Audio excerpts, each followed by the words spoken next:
Praise the Lord. 1 பேதுரு 1ஆம் அதிகாரம் 2ஆம் வசனம் சொல்லுகிறது, இயேசு கிறிஸ்துவினுடைய இரத்தம் தெளிக்கப்படுதலுக்கு தெரிந்து கொள்ளப்பட்ட பரதேசிகளுக்கு கிருபையும் சமாதானமும் பெருக கடவது. புது உடன்படிக்கையின் ஆசீர்வாதங்களை தியானித்துக் கொண்டிருக்கிறோம். இயேசு கிறிஸ்துவின் இரத்தத்தினாலே புதிய உடன்படிக்கை துவங்கிவிட்டது. பிரியமானவர்களே, இந்த இயேசு கிறிஸ்துவின் இரத்தம் சிந்தப்பட்டதினாலே நமக்கு உண்டான ஆசீர்வாதங்கள் எண்ணற்றவைகளாய் இருக்கிறது. அதை இங்கே பேதுரு சொல்லுகிறார். இரத்தம் தெளிக்கப்படுதலுக்கு தெரிந்து கொள்ளப்பட்ட தேவ ஜனமே, உங்களுக்கும் எனக்கும் சமாதானமும் கிருபையும் பெருகும் என்று சொல்லுகிறார்.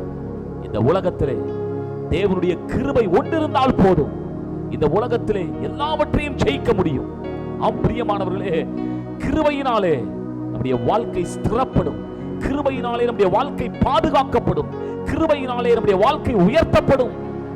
ஆம், இந்த உலகத்திலே யாரும் கொடுக்க முடியாத பெரிய ஆசீர்வாதம், இந்த உலகத்தின் பொருள்கள், பணங்கள், உலகத்தின் நபர்கள் கொடுக்க முடியாத பெரிய ஆசீர்வாதம் சமாதானம். ஆம், அந்த உள்ளத்திலே மகிழ்ச்சி, நிம்மதி.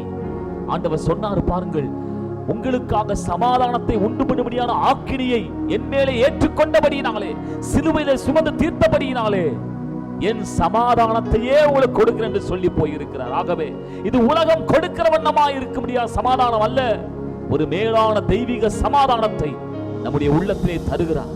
ஆம் பிரியமானவர்களே, இது புது உடன்படிக்கையின் ஆசீர்வாதம். இந்த கிருபையையும் இந்த சமாதானத்தையும் நாம் பெற்று அனுபவித்து வாழ வேண்டும் என்பது தேவனுடைய சித்தமாய் இருக்கிறது. அப்படி நாம் வாழ்ந்திருப்போமாக. இந்த வார்த்தையை நம்புவோம். இந்த வார்த்தையை கர்த்தர் நம்மை ஆசீர்வதிப்பாராக. ஆம்.